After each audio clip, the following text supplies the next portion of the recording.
ना हिम्मत भाई, मैं उधार की तारीख नहीं बढ़ा सकता। अरे तारीख बढ़ेगी तो ब्याज बढ़ा के आपको देना पड़ेगा। हाँ क्या?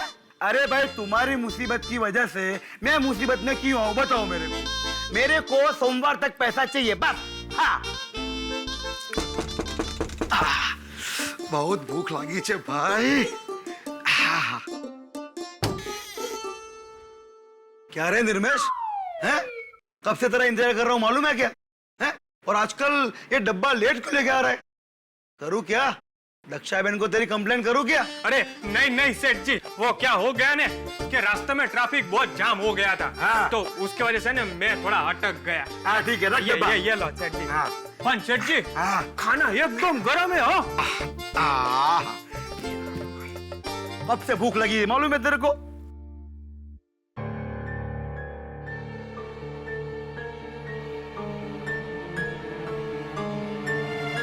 ए, क्या देख रहा है उधर? हैं? सेठ जी, वो क्या है ने कि दक्षा बहन ने है ने पिछले महीने के टिफिन के पैसे मंगाए। अरे तेरे को और दक्षा बहन को मेरे पे भरोसा नहीं है क्या? हैं? क्या मैं आज ही मरने वाला हूँ? हैं? रुक देता हूँ। रुक किधर खड़ा रहे।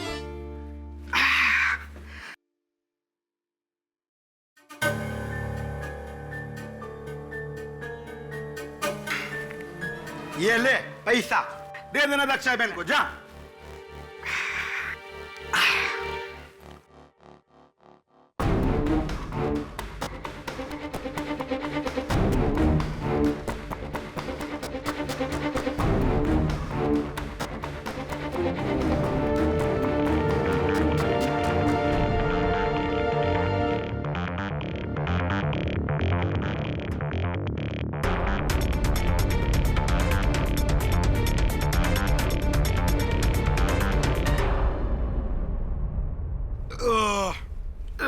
भगवान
हेलो, गट्टू बोलू। बेहोश हो गए? हाँ हाँ 100%। खाने ने अपना काम कर दिया है। हाँ रखता हूँ।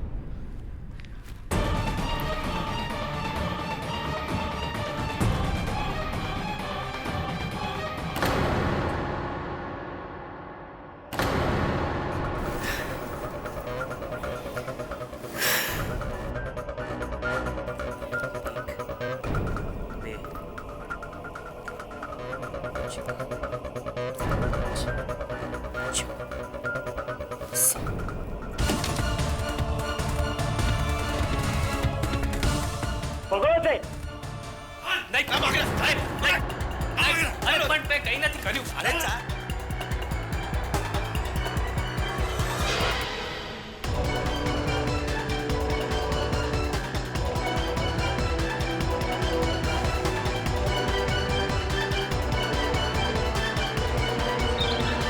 और ये देखिए मेरे लॉ स्कूल की फोटोज।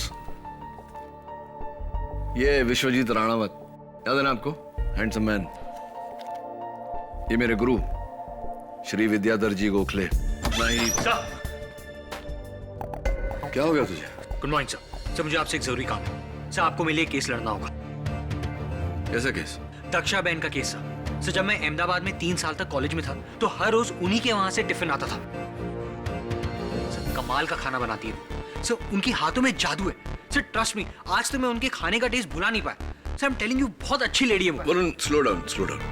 खाने की छोड़िया, दक्षा बहन के बारे में बता। सर दक्षा बहन को पुलिस ने गिरफ्तार कर लिया है चोरी के केस में। Sir but I am very sure उन्होंने चोरी नहीं की, किसी ने उन्हें फंसाया है। Sir I am telling you ना, वो बहुत अच्छी लेडी। यार देख वरुण, मैं तो मर्डर केस से लड़ता हूँ, चोरी का केस है, चोपड़ा साहब लड़ लेंगे ना? चोपड़ा साहब नहीं सर, सर ये केस आप ही को लड़ना होगा। सर दक्षा बहन ने मुझे स्पेशली फोन किया आपकी हेल्प के लिए। सर ये केस आपको लड़ना होगा मेरे लिए। अगर तू कह रहा है बेगुनाह है तो लड़ना ही पड़ेगा। सर लेकिन एक प्रॉब्लम है, इसके लिए हमें अहमदाबाद जाना होगा। टिकट करवा ले। Thank you sir. 10 मिनट है बस, समझ गए हो? इससे ज्यादा नहीं।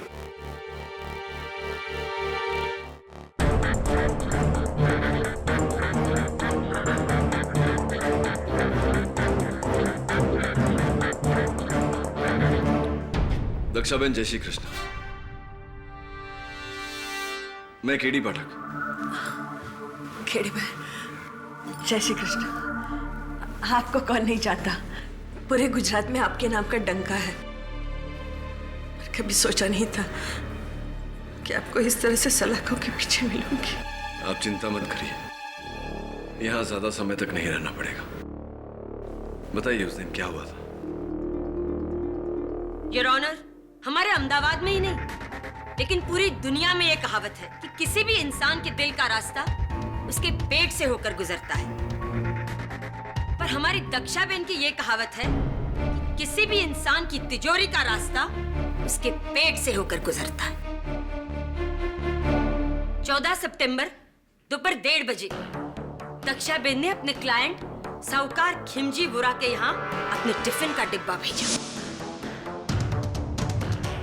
ये टिफिन का डिब्बा जिसमें तरह तरह के स्वादिष्ट पकवान थे, इतने टेस्टी, इतने अच्छे कि इंसान पकवान के साथ साथ अपनी उंगलियां भी चाट जाए और फिर बेहोश हो जाए, क्योंकि इसी दक्षा बहन ने उसमें बेहोशी की दवाई मिलाई हुई थी।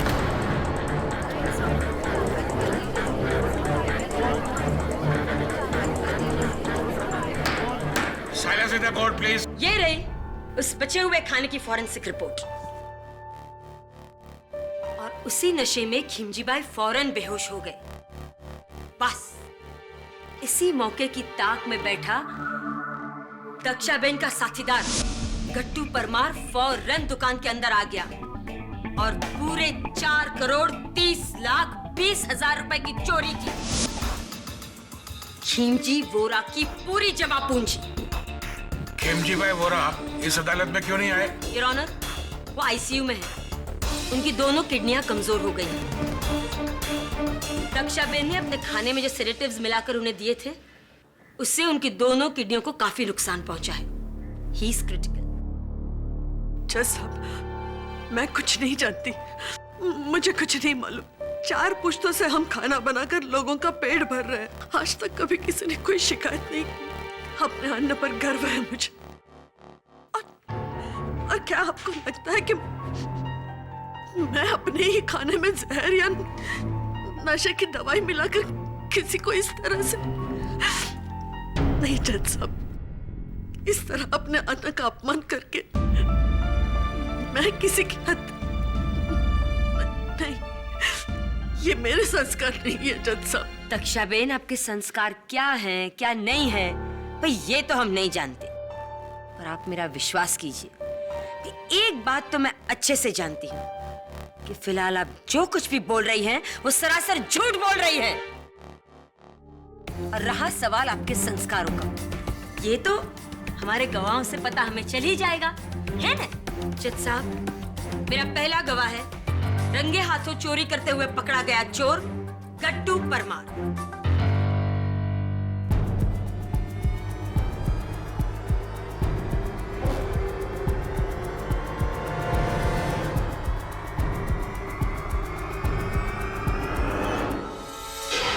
जी, मैंने पुलिस को बोल दिया है, चोरी मैंने ही की थी।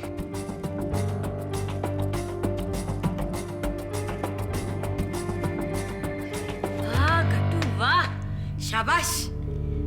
ये कहकर तुमने अदालत की बहुत बड़ी मदद की है, पर हमारी एक छोटी सी प्रॉब्लम और है, उसे भी सॉल्व कर दो।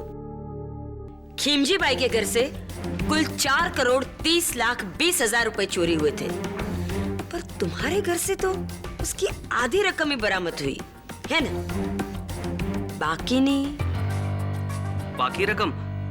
बाकी रकम मैंने उसको दी थी जिसने मुझे चोरी करने वहां भेजा था, मेरा भागीदार। तुम्हारा भागीदार है ना? कौन? दक्षा बहन।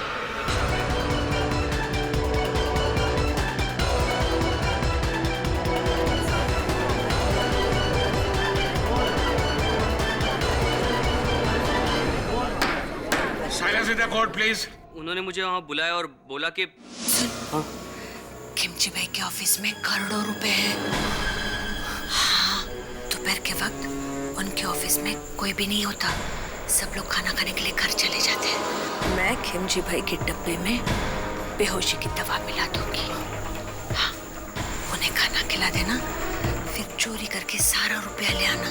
वहां से जो भी पैसे मिलेंगे उसमें से आधे तेरे, आधे मेरे। ठीक है दक्षा बहन। झूठ, जैसा भी आदमी झूठ बोल रहा है, झूठ है ये। मैं इसे नहीं जानती, मैंने इसे पहले कभी नहीं देखा और ना ही इसने मुझे देखा है। ये मुझे फंसा रहा है जज साहब, ये मुझे फंसा रहा है, ये झूठ बोल रहा है। मैं अपने माँ की कसम खा के कह रही हूँ, ये झूठ बोल रहा है। इसने मुझे कभी कोई पैसे नहीं दिए, कभी नहीं। दक्षा बेन, ये अंबे माता का ही प्रकोप है, क्योंकि आपने उनकी झूठी कसम खाई और इस बात के मेरे पास गवाह है। एक नहीं पर त्रण।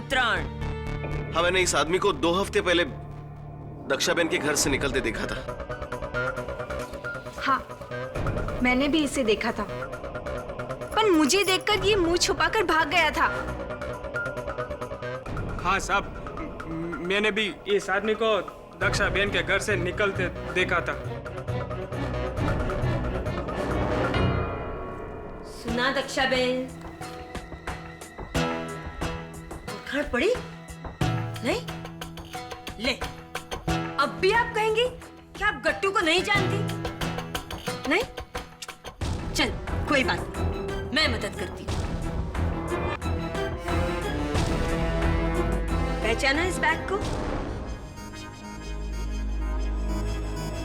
योर ऑनर, ये वही बैग है जिसमें से पुलिस को 2,15,10,000 रुपए बरामद हुए थे, और ये बैग दक्षा बेन के घर के बाहर कूड़ेदान में मिली थी।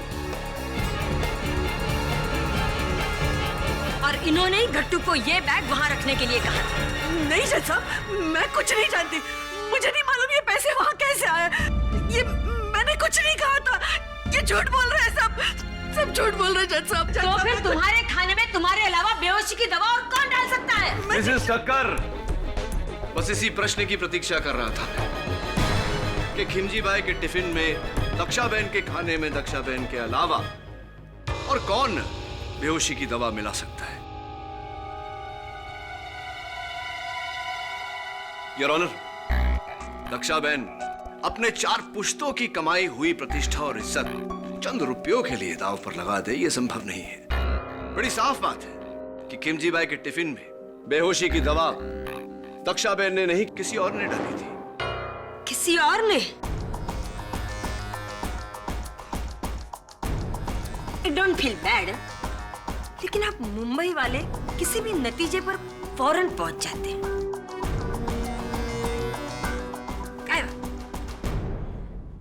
दक्षाबेन, मैं चाहूंगी कि आप अदालत को अपने पूरे दिन का रूटीन बताएं, डिटेल में,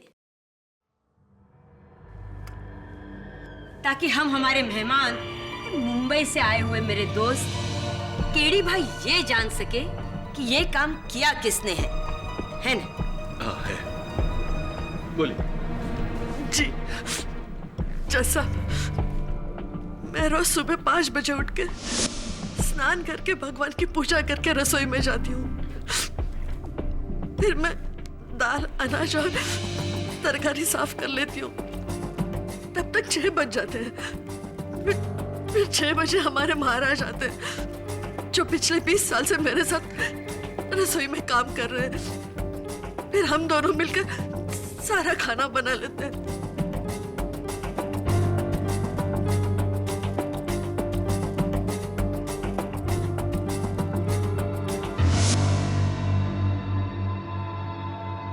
राइट, यानी आप दोनों ही होते हैं, कोई तीसरा नहीं होता। नहीं केडी भाई, हमारे महाराज तो इतने गुणी हैं कि वो अकेले हाथ सबका खाना बना सकते हैं। फिर 10 बजे तक सारा खाना बन जाता है, दाल चावल सब्जी और मीठा। फिर 10 बजे पवित्र आती है।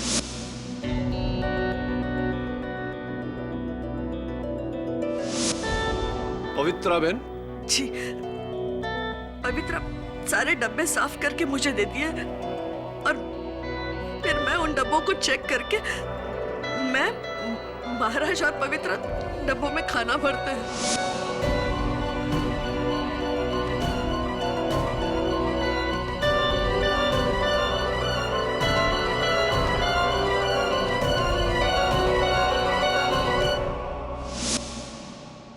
दक्षा बहन, डब्बे में खाना पैक करने से पहले क्या आप चखती हैं? हाँ हाँ केडी भाई, हमेशा।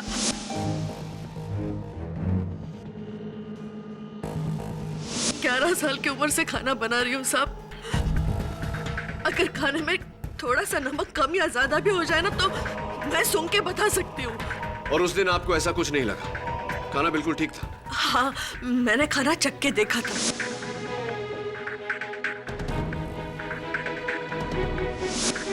चलिए, खाना तैयार हो गया, डिब्बों में भर गया। फिर मेरे दोनों लड़के आते हैं, निर्मेश और मनसुख। मेरा मतलब जो मेरे लिए रसोई में काम करते हैं। फिर ये दोनों अपने अपने लिस्ट के मुताबिक डब्बों को बांटने के लिए चले जाते हैं। मतलब ए से लेकर जेड तक, खाना बनाने की क्रिया से लेकर उसे डिब्बे में भरकर भेजने की क्रिया तक, हर काम आपकी नजर के सामने होता है ना? तो जब ये कार्य चलता है उस समय आप कहाँ होती हैं? मैं वही रहती हूँ केडी भाई, मेरी नजर यहाँ से वहां जरा नहीं हटती। दक्षा बहन, खेमजी भाई को डब्बा किसने पहुंचाया था? जी, निर्मेश ने। भी क्या बताओ साहब, मेरे सामने तो ना डब्बा पूरा टाइम बंद था, क्योंकि मैंने तो डब्बा लिया ने, मैंने तो सीधा साइकिल पे टांगा ने, बिना किधर रुके मैं तो सीधा खेमजी भाई के ऑफिस पर पहुंच गया। क्या है ना कि उनका डब्बा पहला था ना, तो सब मैंने तो घंटी बजाया, डब्बा दिया, महीने के पैसे लिए ने, मैं तो निकल गया साहब।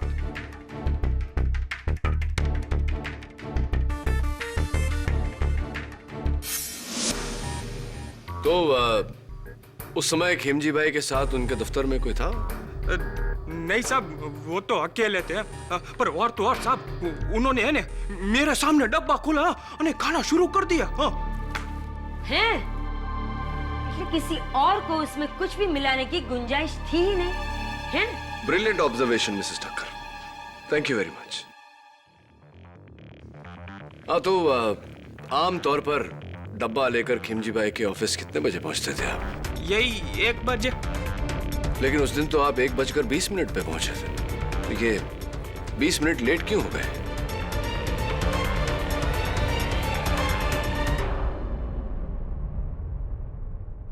नहीं साहब, ऐसा आपको किसने बोला है? जज साहब, मेरा नाम किशन भाई धारीवाल है और मैं भी खेमजी भाई की तरह एक साहूकार हूँ, और मेरा दफ्तर और इनका दफ्तर आजू बाजू है। और ये लड़का उनको टिफिन देने के बाद मेरे को टिफिन देता था, लेकिन उस दिन ये 20 मिनट देरी से आया। चलिए निर्मेश, अब बता दीजिए कि 20 मिनट देरी क्यों हो गई आपको? अभी साहब क्या बताऊं मैं आपको? सच बताओ साहब। क्या है ना कि उस दिन मैं ऑलरेडी 20 मिनट लेट चल रहा था। आधे रास्ते में पहुंचाने मेरे को पता चला कि एक डब्बा कम थी है, तो सब मैंने क्या किया ना, मैंने साइकिल वापस घुमाई, डब्बा ढूंढने गया, लेकिन सब मेरे को डब्बा मिला नहीं। सब मैं बहुत घबरा गया था सब। तो क्या है ना साहब कि अगर दक्षा बहन को पता चलता ना तो मेरे को बहुत डांट पड़ती साहब। फिर क्या किया तुमने? सब फिर है ना मैंने मनसुख को फोन किया। क्या है ना साहब कि उस दिन ऑफिस में उसका एक ग्राहक नहीं आया था साहब, तो मैंने है ना उससे एक एक्स्ट्रा डब्बा मांगा और मनसुख ने ना साहब मेरे को चुपके से वो डब्बा दे दिया। तो ये गुमशुदा डब्बा कहानी है या बहाना उस डब्बे के खाने में जहर डालने के लिए?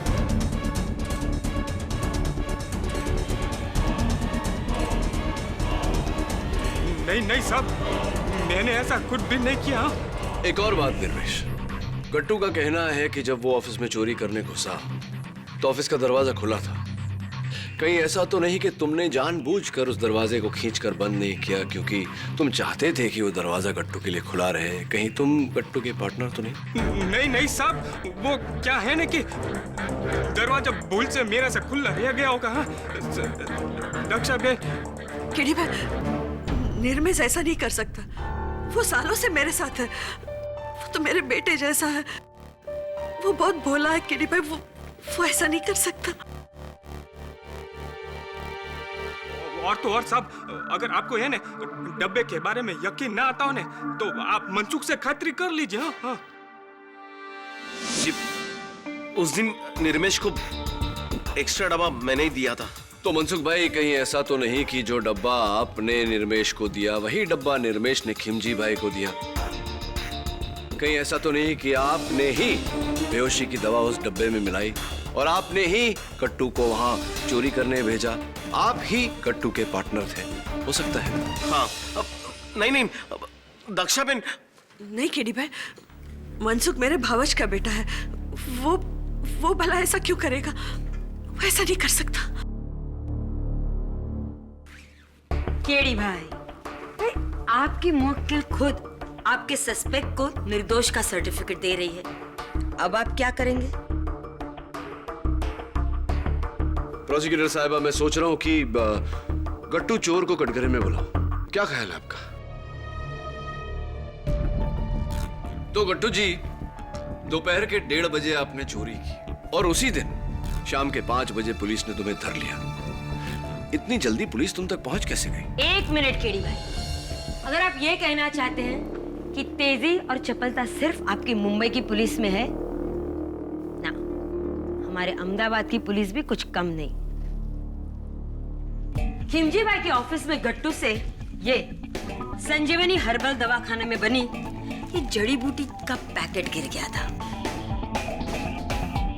बस सिर्फ इस एक सबूत के सहारे हमारी पुलिस ने गट्टू को ढूंढ निकाला। क्या बात है मिसेस ठक्कर, क्या बात है? संजीवनी हर्बल दवाखाना, ये तो बालों को झड़ने से रोकने की दवा है। तुम्हारे बाल तो अच्छे खासे हैं, तुम्हें इसकी जरूरत कैसे पड़ गई? नहीं, मेरे लिए नहीं, मेरे बापूजी के लिए। ऐसे ही आपके बापूजी के लिए, उस बापूजी के लिए जिसकी तस्वीर आप अपने बटुए में रखते हैं। आप ही का बटुआ है।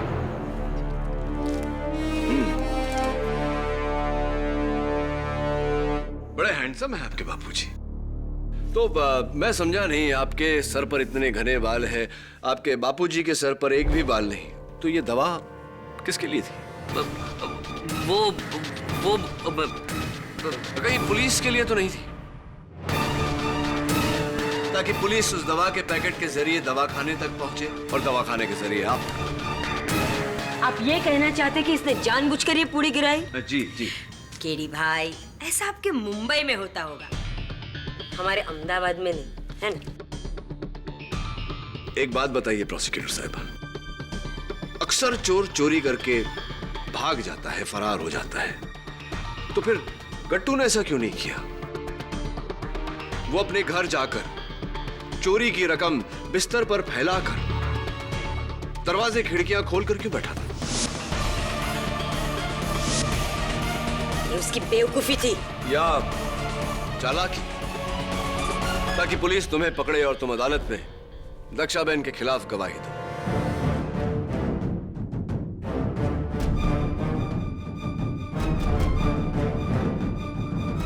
योर ऑनर, एक बुरी खबर है। मिलॉर्ड, दक्षाबेन ने जो बेहोशी की दवा खिमजी भाई को दी थी, उससे उनकी किडनी फेल हो गई और अभी 1 घंटा पहले उनकी मौत हो गई।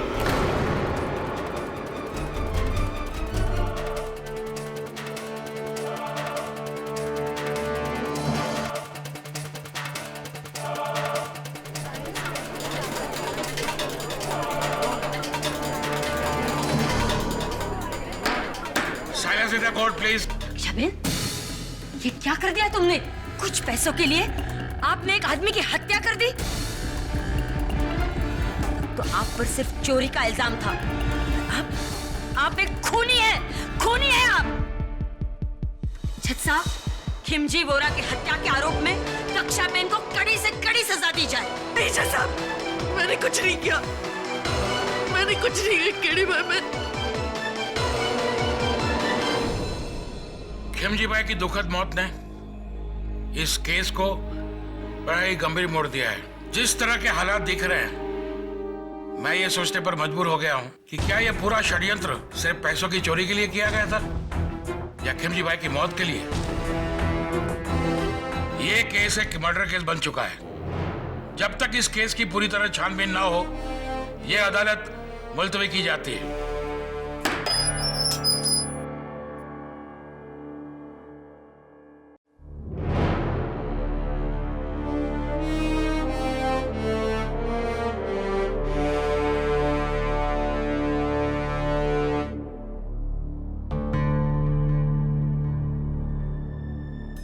लगता है खिमजी भाई की मृत्यु की खबर सुनकर तुम्हारी भूख भी मर गई। मैं जानता हूं कि तुम जानते हो दक्षाबेन सच बोल रही, यानी कि मैं जानता हूं कि तुम झूठ बोल रहे हो। ये नहीं जानता कि क्यों झूठ बोल रहे हो, क्यों दक्षाबेन को फंसा रहे हो, किसके कहने पर। योजना के अनुसार चोरी की आधी रकम तुमने दक्षाबेन के घर के बाहर कचरे के डिब्बे में डाला। उसके बाद अपने आप को पुलिस को पकड़वा दिया। उस खाने में बेहोशी की दवा भी तुम्ही ने डाली थी। नहीं, तो किसने मिलाई थी? ये मैं आपको नहीं बता सकता।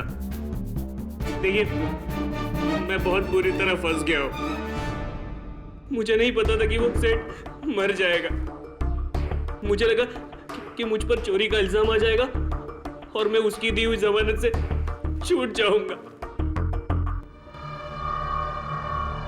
देखो गट्टू, मैं जानता हूं कि तुम बेगुनाह हो, इस कत्ल में तुम्हारा कोई हाथ नहीं, और अदालत में मैं तुम्हारी सजा कम भी करवा दूंगा। लेकिन तुम्हें अपने भागीदार का नाम बताना होगा। उसी की वजह से तो अब जज साहब ने मुझे फांसी की सजा दे देंगे। मुझे पूरा यकीन है कि तुम बेकसूर हो और तुम्हारी सजा मैं कम करवा दूंगा। लेकिन तुम्हें ये तो बताना पड़ेगा कि तुम्हारा भागीदार कौन है। ये क्या हो रहा है केडी भाई?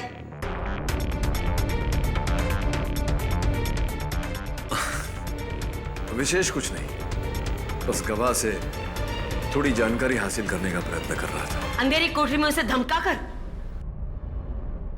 અને તું પાગલ થઈ ગયો છે? હા, अरे यार, डिफेंस लॉयर छे। दक्षाबेन को निर्दोष साबित करके तुझे फांसी के फंदे पे चढ़ा देगा। फांसी हो जाएगी तुझे। समझाइज तने? समझाइज? मुझे जो कुछ भी कहना है मुझे कह, और वो भी अदालत में। केडी भाई, आप, ये हमारा अहमदाबाद है, आपका मुंबई नहीं। आपके लिए सारे दरवाजे आसानी से खुल जाएंगे। यहाँ सब कुछ हमारे तरीके से होगा। समझी गए? हैं? समझ गया। वैसे इसका जवाब मैं आपको दूंगा अदालत में।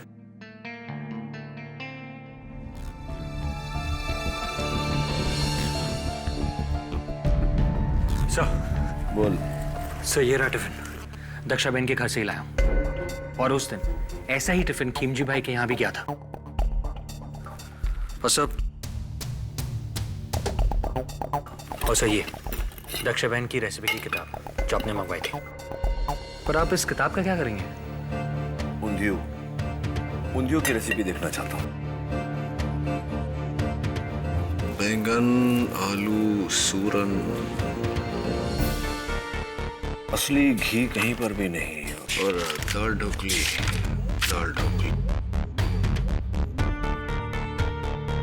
इसमें भी असली घी नहीं पड़ता। असली घी? हाँ, असली घी पर, क्योंकि फोरेंसिक्स के रिपोर्ट के अनुसार खिमजी भाई को जो डब्बा गया था उस खाने में असली घी के ट्रेसेस पाए गए। देखना यह है कि असली घी ऊंधियू में था या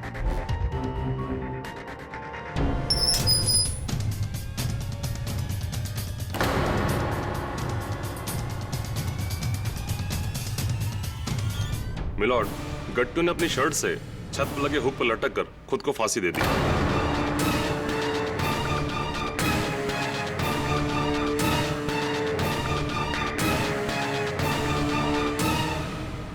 गट्टू ने अपनी जान दी नहीं या ऑनर, बल्कि केडी पाठक ने उसकी जान ली है।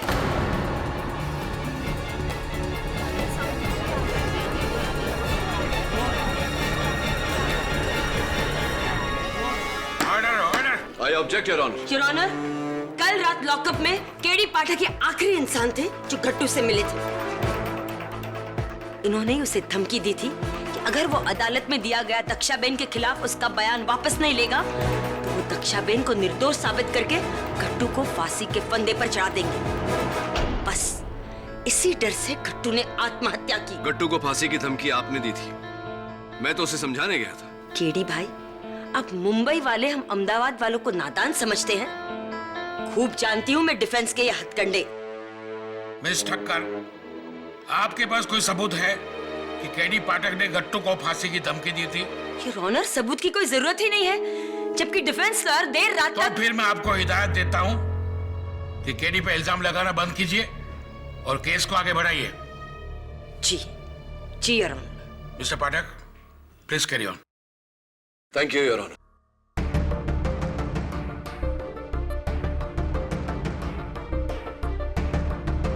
योर ऑनर, ये हूबहू वैसा ही टिफिन है जैसा उस दिन खिमजी भाई के दफ्तर में भेजा गया था। इसमें खाना भी बिल्कुल वैसा ही है जो उस दिन था। ऊपर के डब्बे में रोटी और मीठा, दूसरे डब्बे में चावल, तीसरे डब्बे में ऊंधियू और आखिरी में दाल ढोकली। दक्षाबेन, उस दिन भी खाने का यही क्रम था ना? हाँ केडी भाई, मीठा और सूखा ऊपर के डब्बे में होता है, गरम और पतली सब्जियां नीचे वाले डब्बे में। आपको डब्बा पैक करना तो आ गया मिस्टर पाठक, अब क्या हमें खाना खिलाने का इरादा है? योर ऑनर, फोरेंसिक्स के मुताबिक बेहोशी की दवा आखिर के 3 डब्बों में पाई गई, यानी कि चावल में, ऊंधियू में और दाल ढोकली में। रोटी और मीठे में बेहोशी की दवा की कोई ट्रेसेस नहीं मिली। तो व्हाट्स द प्रॉब्लम? दक्षाबेन अच्छी तरह जानती थी कि खिमजी भाई को मारने के लिए कितनी दवा काफी है ना? दक्षाबेन, मुझे यह बताइए कि आप जब खाना बनाती हैं तो क्या उसमें असली घी का इस्तेमाल करती हैं? नहीं केडी भाई, असली घी सिर्फ रोटियां और मीठे में डलता है, बाकी के खानों में असली घी नहीं डालते। असली घी भारी होता है और सबकी सेहत के लिए ठीक भी नहीं होता। बाकी खाने में असली घी नहीं डलता है योर ऑनर। अगर दक्षाबेन अपने खाने में असली घी नहीं डालती तो सोचने वाली बात यह है कि फोरेंसिक्स को उस खाने में से असली घी के ट्रेसेस कैसे मिले? असली घी? मैंने तो असली घी डाला ही नहीं था। मिलॉर्ड, डाला भी होता तो क्या फर्क पड़ता है, क्योंकि मौत असली घी से नहीं बेहोशी की दवा से हुई है। तो बेहोशी की दवा असली घी में मिलाई गई थी योर ऑनर।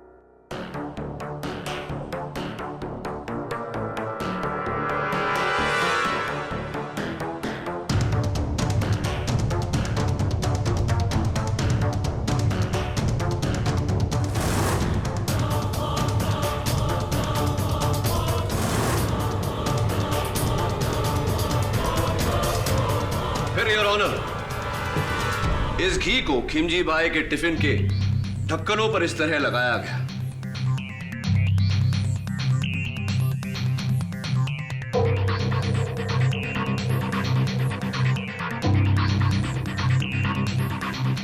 और पैक किया गया। गरम खाना होने के कारण जैसे ही घी पिघला, उसमें डाली गई बेहोशी की दवा खाने में मिल गई यार।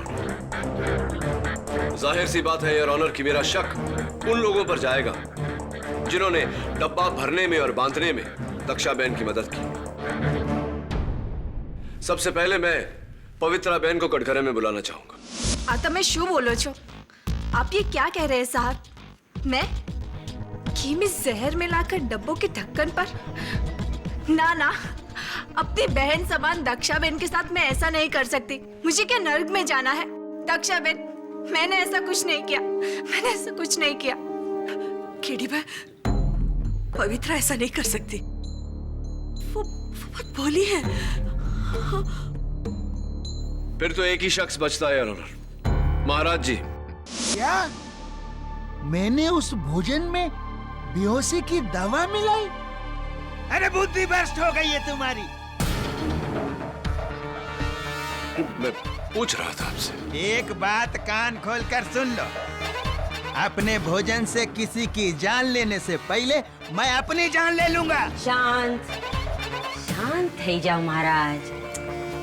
मुंबई वालों आई होप आप समझ गए केडी भाई। शांत हो जाइए महाराज। केडी भाई आपको नहीं जानते ना, इसलिए उन्होंने। केडी भाई, महाराज तो मेरे गुरु समान है। वो भला ऐसी हरकत क्यों कर सकते हैं? वो ऐसा नहीं कर सकते। दक्षा बहन, अगर सभी निर्दोष है तो उस खाने में बेहोशी की दवा क्या आप? बात पूरी कीजिए मिस्टर पाठक। तो क्या खाने में बेहोशी की दवा आपने मिलाई थी दक्षा बहन? नहीं नहीं, मैं तो आपकी बात से बिल्कुल सहमत हूँ। बल्कि मैं तो कोर्ट से कब से कह रही हूँ कि दक्षा बहन ही खूनी है।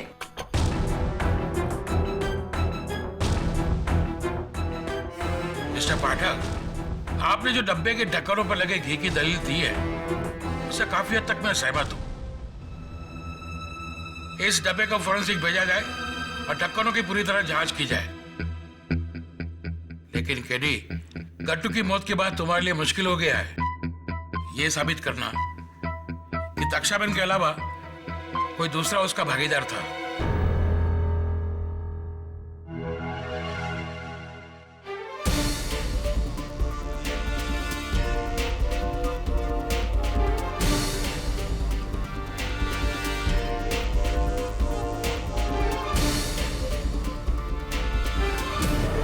हाँ, मैंने भी इसे देखा था, पर मुझे देखकर ये मुंह छुपाकर भाग गया था। योर ऑनर, मैं एक बार पवित्रा बहन को फिर से कटघरे में बुलाने की इजाजत चाहता हूँ। इजाजत है। क्या बात है पवित्रा बहन, आपको देखकर लग रहा है कि आज आपकी तबीयत कुछ नासाज है और आपकी आंखें जता रही हैं कि आप रात भर रोई हैं। सब ठीक है ना? जी, मैं क्यों रोने लगी?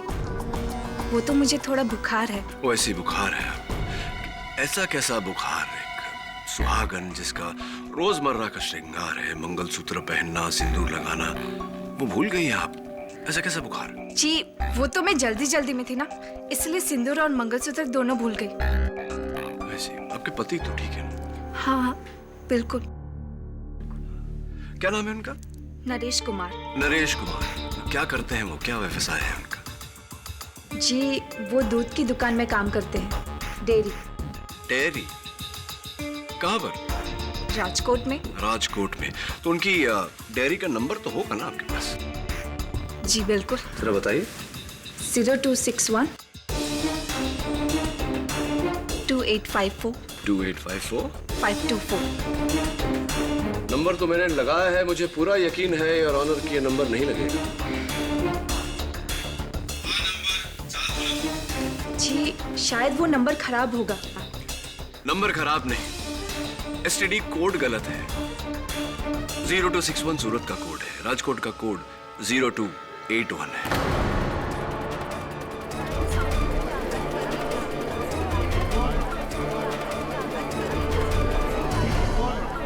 ऑर्डर जरा आप अपने हाथ बताइए, कलाई बताइए।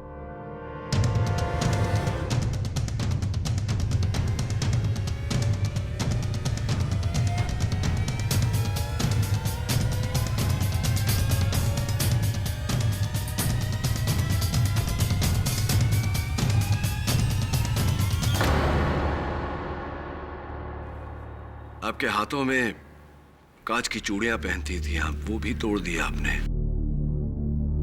और टूटे हुए कांच की चूड़ियों के निशान हैं आपके हाथों पर। माफी चाहता हूं, प्रश्न थोड़ा कड़वा है लेकिन पूछना पड़ेगा। आपके पति का निधन हो गया क्या?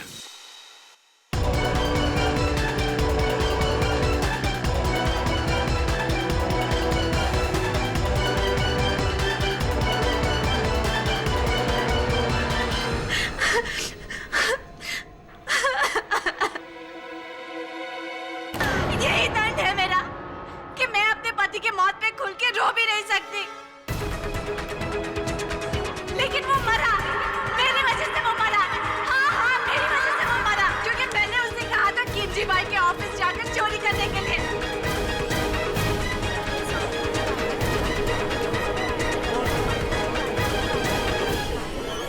Order order.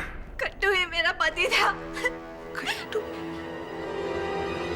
हाँ, इसीलिए सारे गवाह कह रहे थे कि उन्होंने गट्टू को दक्षा बहन के घर के बाहर देखा, क्योंकि वो आपसे मिलने आता था। पवित्रा बहन, अदालत को यह भी बता दीजिए कि खिमजी बाई के टिफिन के ढक्कनों पर बेहोशी की दवा वाला घी आप ही ने लगाया था। दरअसल मुझे पता था कि किमजी भाई का डब्बा कौन सा है, इसीलिए मैंने घी में बेहोशी की दवा मिलाई और घी को उस डब्बे के ढक्कनों पे लगाया।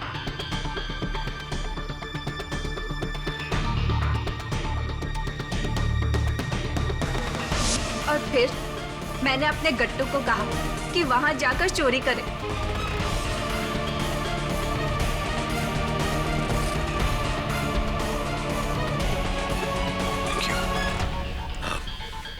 एक आखिरी प्रश्न। 4,30,20,000 बहुत बड़ी रकम होती है। ये रकम लेकर आप लोग फरार हो सकते थे, लेकिन ऐसा क्यों नहीं किया आपने? गट्टू को क्यों पकड़वाया और उसके जरिए दक्षा बहन को क्यों फंसाया? क्योंकि हम दोनों को ऐसा बोला था करने के लिए। प्लान हमारा नहीं था। उसने हमें बोला कि किमजी भाई को बेहोश करो और चोरी करो। इसके बदले में वो मेरे गट्टू की जमानत देकर हम दोनों को अलग से 25 लाख देगा, जामनगर में जमीन, और गट्टू को एक अलग से एससीडी की दुकान खोल के देगा। बस हमने इसी लालच में आकर ये सब किया। पवित्रा बहन, अदालत को बताइए कि ये लालच आपको किसने दी थी?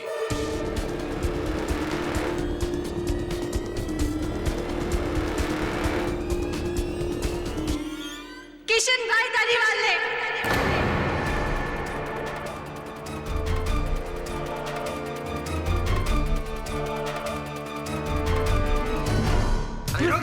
कहां कर जा रहा है? जज साहब, खेमजी भाई की वजह से मेरी साहूकारी का धंधा चौपट हो रहा था और उन्होंने मेरे सारे ग्राहकों को हथिया लिया था। इससे पहले कि मैं बर्बाद होता, मैंने उन्हें मारने का प्लान बना डाला। जज साहब, मुझे पता था कि उनके गुर्दे कमजोर हैं और बेहोशी की दवा का जरा सा ओवरडोज उन्हें मार देगा, और इसीलिए पवित्रा और गड्डू को चोरी का लालच दिया ताकि वो अनजाने में खेमजी भाई का खून कर सके।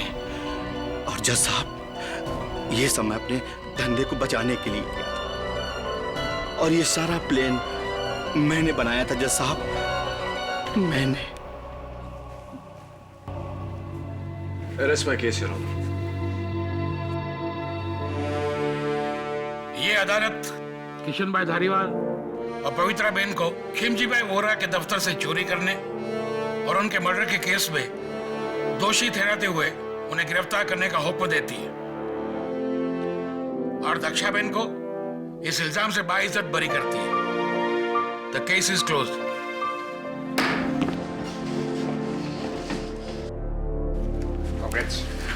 दक्षा बहन, मैंने कहा था ना आपसे, आपको कुछ नहीं होगा। भगवान तारू भलो करे। धन्यवाद बेटा। अरे धन्यवाद मुझे नहीं, इन्हें कहिए। खेड़ी भाई धन्यवाद। अरे अरे छोड़ के चलो। जय श्री कृष्ण। जय श्री कृष्ण। अरे मिसेस टक्कर, तो इस केस के शुरुआत से आप कह रही हैं कि मेरा मुंबई और आपका अहमदाबाद। वैसे अहमदाबाद जितना आपका है उतना मेरा, और जितना मेरा मुंबई है उतना आपका। और इस केस में अगर हमारा कुछ है तो वो है हमारा हिंदुस्तान। बोलिए जय हिंद। जय हिंद। बोलिए जय हिंद।